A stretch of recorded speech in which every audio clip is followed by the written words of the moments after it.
हम सब जानते हैं कि बाल साहित्य महत्वपूर्ण है।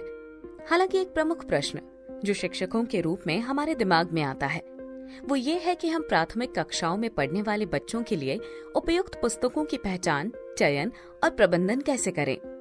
आइए देखें कि एक आदर्श पुस्तक संग्रह कैसे बनाया जाता है।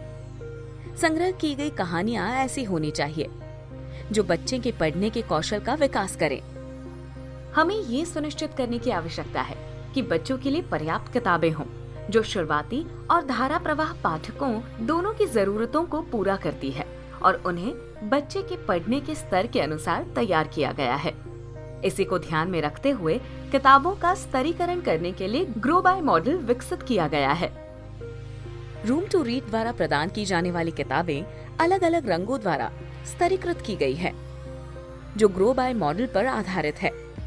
इस मॉडल के अंतर्गत कठिनाई के स्तर के हिसाब से किताबें हरे, लाल, नारंगी, सफेद, नीले और पीले रंग में कोड की गई है। जैसे जैसे बच्चों के पढ़ने का कौशल बेहतर होता जाता है वे एक कठिन स्तर ऊपर चलते जाते हैं।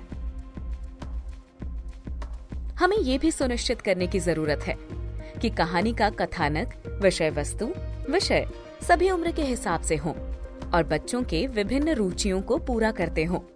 विविध प्रकार के विषय के साथ साथ कहानियां संस्कृति के अनुसार होनी चाहिए।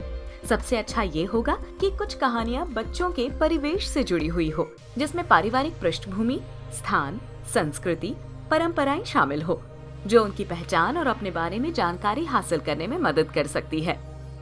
जबकि कुछ कहानियां ऐसी होनी चाहिए जो बच्चों को नई जगहों, संस्कृतियों और नए अनुभवों से परिचित करा सकती है, जिन्हें बच्चे अपने आसपास नहीं देख या महसूस कर सकते हैं।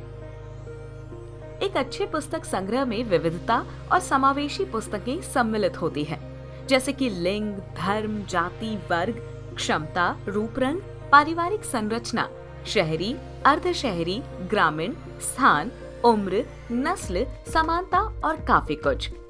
एक अच्छी कहानी में ऐसे चित्र होते हैं जो अलग अलग शारीरिक रंग रूप, जातियों और विश्वासों के विभिन्न पात्रों को दर्शाते हैं।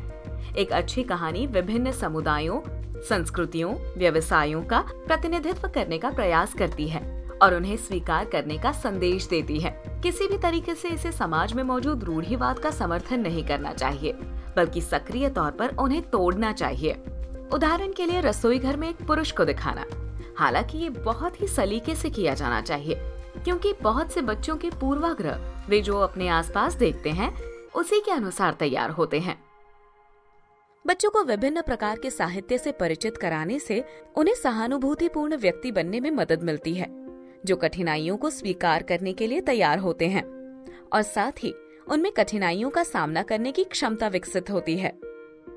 बच्चों में पढ़ने की आदत, उत्साह और किताबों के प्रति रुचि विकसित करने के लिए कई प्रकार की पठन गतिविधियों का आयोजन किया जाता है, चाहे वो मुखर वाचन हो, सह पठन हो, जोड़ों में पढ़ना हो, व्यक्तिगत रूप से पढ़ना हो या फिर पठन के बाद गतिविधियां हो।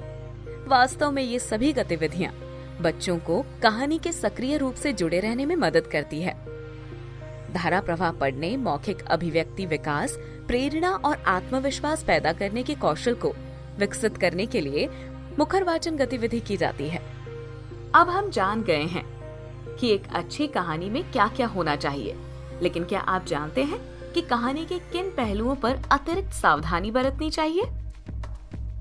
युद्ध, अन्याय, हिंसा, असमानता या भेदभाव जैसे मुद्दों को सावधानी से चित्रित किया जाना चाहिए ताकि इसे महिमा मंडित न किया जा सके।